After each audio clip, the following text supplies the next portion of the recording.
உலகத்தில் உள்ள அனைத்து மனிதர்களும் ஒரே இரவில் சைவமாக மாறிவிட்டால் என்ன ஆகும் தெரியுமா? ஒருவேளை உலகம் சைவ உணவிற்கு மாறிவிட்டால் இவற்றில் பெரும்பாலானவை தாவர அடிப்படையிலான அல்லது செயற்கை மூலப்பொருட்கள் கொண்டு தயாரிக்கப்படும் நிலை உருவாகலாம். எதிர்காலவியலாளரும் எழுத்தாளருமான ஜோயல் கேஷலின் சைவ சமூகத்தின் கற்பனைவாத சிந்தனை குறித்து தீவிரமாக ஆய்வு செய்துள்ளார். ஒரே நாளில் இறைச்சி உண்பதை கைவிடுவதென்பது பெரும்பாலான மக்களுக்கு அதிர்ச்சியை ஏற்படுத்தும் என்று இவர் கூறுகிறார். ஆனால் கால்நடைகள் இல்லாத ஒரு உலகத்தில் வாழ்வதென்பது தற்போதைய நிலைக்கு இயலாத ஒன்று.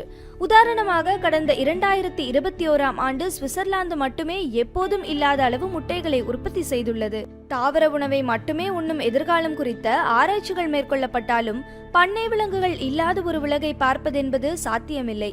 இயற்கையை பராமரிக்க இந்த விலங்குகள் உதவுகின்றன என்பது மட்டுமல்லாது, இந்த உலகில் வாழ அவற்றிற்கும் சம உரிமை உண்டு என்பதுதான் உண்மை.